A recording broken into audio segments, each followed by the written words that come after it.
ദിവസങ്ങളിലൂടെ നമ്മൾ കടന്നു പോവുകയാണ്.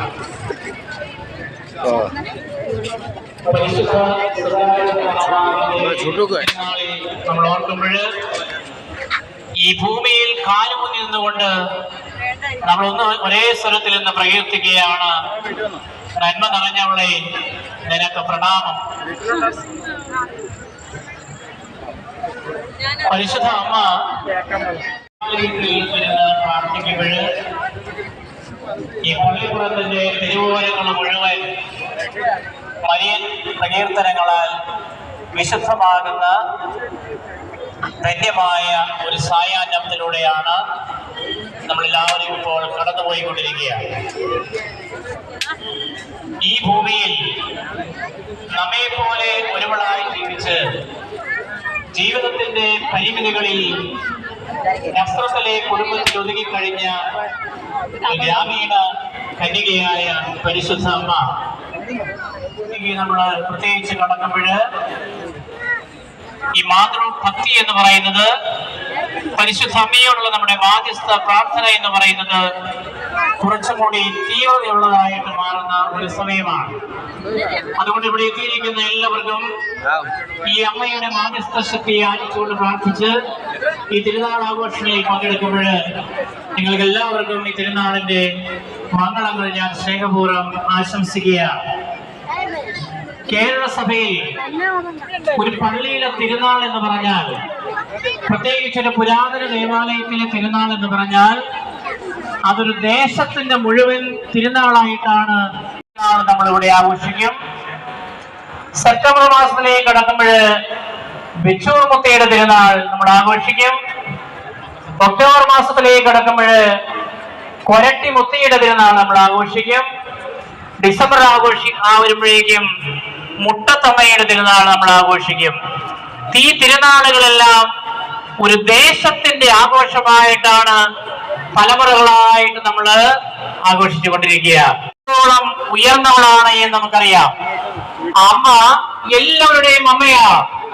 ഇവിടെ വിശ്വാസം സ്വീകരിച്ചു എന്ന് പറയുന്നവരുടെ മാത്രം എല്ലാവരും ആഗ്രഹിക്കുന്നത് എന്താണ്? ഞങ്ങൾക്ക് ഈ പരിമിതികളുടെ ചട്ടക്കൂടിൽ നിന്ന് പുറത്തേക്ക് പോകണം. ഞങ്ങൾക്ക് ദൈവികമായ സ്വർഗീയമായ അനുഭവങ്ങൾ ഉണ്ടാകണം. ആ സ്വർഗീയമായ അനുഭവങ്ങൾ ഉണ്ടാകുവാൻ ഒരു അമ്മ ഞങ്ങൾക്ക് ആവശ്യമുണ്ട്. അമ്മ സ്വർഗത്തോളം വലിപ്പമുള്ള മനസ്സോടും ഹൃദയത്തോടും. പ്രിയപ്പെട്ടവരെ, പരിശുദ്ധ അമ്മയുടെ തിരുനാൾ ആഘോഷിക്കുമ്പോൾ അതുകൊണ്ട് നമുക്ക് പ്രത്യേകമായിട്ട് പ്രാർത്ഥിക്കാം. ലോകം മുഴുവനും വിഭാഗീയത ചിന്തകൾ കൊണ്ട് മാറി മാറി ഈ ലോകത്തിന്റെ അപ്പുറത്തേക്ക് സ്വർഗീയമായ സാധ്യതകളിലേക്ക് വഴിതിരിക്കുകയാണ് പരിശുദ്ധമ്മ. വിശുദ്ധമാക്കാൻ ഞാൻ എന്റെ ശരീരത്തെ ഇനിയും ഞാൻ രൂപപ്പെടുത്തിയെടുക്കണം. ശരീരം എന്ന് പറയുന്നത് ഇത് എന്റെ ശരീരം പവിത്രമാണെന്നും ആ പവിത്രമായ ശരീരത്തെ നിനക്ക് തോന്നിയതുപോലെ ആക്കിയതായി രൂപകൽപ്പന ചെയ്യാനുള്ളതല്ല എന്ന് പരിശുദ്ധ മാതാവ് നമ്മെ പഠിപ്പിക്കുകയാണ്.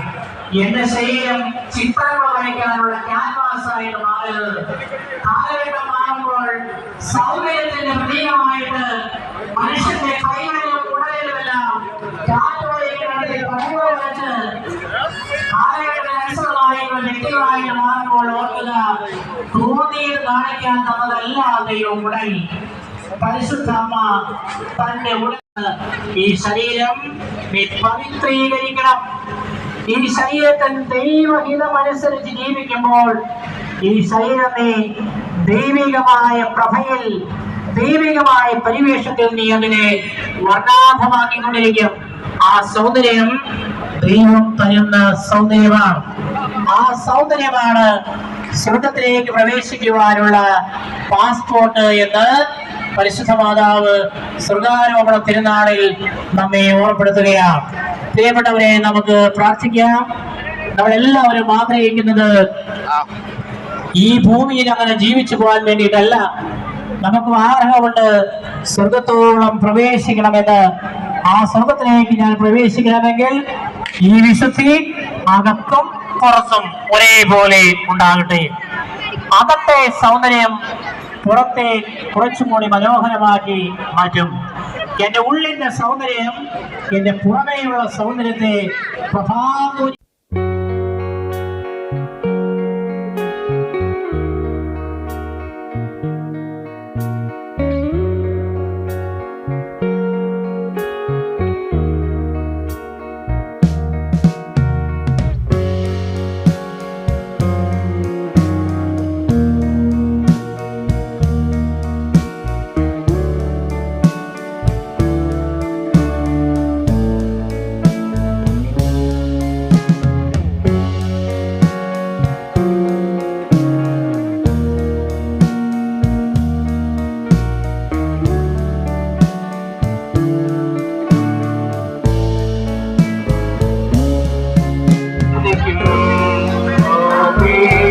നമ്മുടെ രക്ഷയ്ക്ക് വേണ്ടി